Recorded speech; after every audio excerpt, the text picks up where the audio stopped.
اقتدار پر قابض لوگوں کو اس آیت سے سبق لینا چاہیے، چاہے وہ نون لیگ ہو، چاہے وہ پی پی ہو، چاہے وہ پی ٹی آئی ہو، چاہے وہ جماعت اسلامی ہو، چاہے کوئی اور جماعت ہو جو الیکشن میں حصہ لے کے آ رہی ہے اقتدار کی خاطر۔ اللہ تعالیٰ نے جب ہم انہیں اقتدار بخشے ہیں تو پہلا کام کیا ہے؟ نماز صلات کا نظام قائم کرتے ہیں۔ اب آپ بتائیے آج تک جتنے بھی حکمران گزرے ہیں، چاہے وہ فوجی ہوں یا چاہے سویلین ہو، کیا انہوں نے نماز کا نظام قائم کیا؟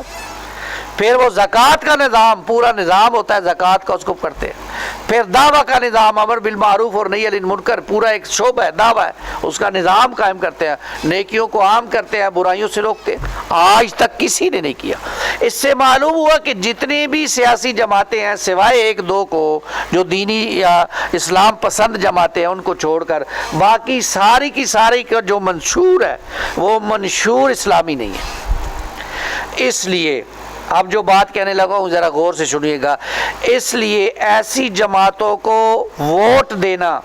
جن کا منشور اسلامی نہ ہو یا جن کے منشور میں یہ باتیں نہ ہوں جو قرآن کہہ رہا ہے، ایسی جماعتوں کو نہ صرف ووٹ دینا جائز نہیں ہے بلکہ ان کو ووٹ دینا گناہ کا کام ہے۔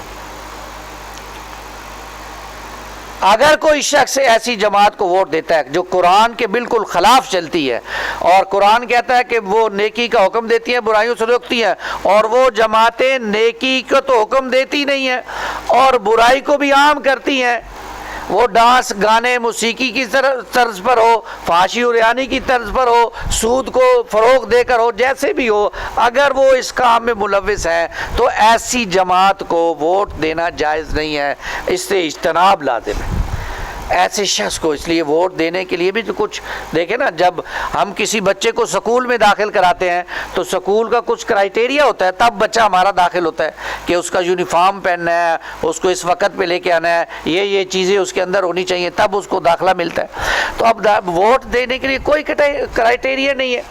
جو للو پلو چور ڈاکو زانی سامنے کھڑا ہو جائے گا اس کو ہم ووٹ دے دیں گے، اور اس کی جماعت کا جس سے بھی تعلق ہوگا، یا سالو ملک صاحب چودھری صاحب کہیں گے کہ جس کو ووٹ پا دے اسی پا دے گے۔ یہ ہمارے پاس امانت ہے قوم کی، اللہ کے ہم سے پوچھ ہو جائے گی اس ووٹ کے اوپر کہ کس کو ووٹ دیا۔ تو ہمیں دیکھنا ہے کہ جو شخص، پہلے تو شخص کو دیکھنا ہے جس کو ہم ووٹ دے رہے ہیں، کیا وہ شخص نمازی باریش مسلمان ہے، اس کے اخلاق اچھے ہیں، شرابی وغیرہ تو نہیں ہے، چور ڈاکو تو نہیں ہے، عوام کا درد رکھنے والا ہے۔ یہ چیزیں ہم اس شخص کے اندر دیکھیں گے۔ پھر ہم اس شخص کی جماعت کے منشور کو دیکھیں گے کہ اس کی جماعت کے منشور میں یہ شامل ہے کہ وہ اقتدار میں آنے کے بعد نماز کا نظام قائم کریں گے، زکوٰۃ کا نظام قائم کریں گے اور دعویٰ کا نظام قائم کریں گے یا نہیں کریں گے۔ اگر تو یہ منشور میں ہے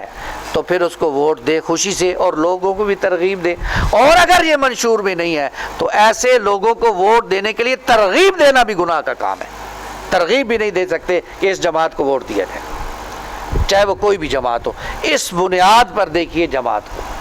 اس بنیادوں پر دیکھیے کون سی جماعت ہے جس کو ہمیں آگے لانا چاہیے، کون سی جماعت ہے جس کو پارلیمنٹ میں لے کے جانا چاہیے۔ یہ ہے قرآن نے کرائٹیریا بتا دیا ہے، اس کو سمجھیے۔ ہم تو کیونکہ قرآن سے دور ہیں، قرآن پڑھتے نہیں ہیں، سمجھتے نہیں ہیں، اس لیے چلو ادھر کو ہوا ہو جدھر کی، جدھر ہمیں میڈیا ہماری ذہن سازی کر کے لے چلتا ہے ہم اسی طرف ہی بہر نکلتے ہیں۔ خدا نہ قرآن کے ساتھ جڑ جائیں۔ قرآن ہمارے لیے اللہ نے نازل کیا ہے، یہ کسی اور کے لیے تو نہیں ہے، میرے اور آپ کے لیے۔ اس میں دیکھیں اللہ نے کیسے لوگوں کا کہ جن کو حکومت دینی ہے، جن کو اقتدار میں لانا ہے، ان کا کیا بتایا کہ وہ کیا کام کریں،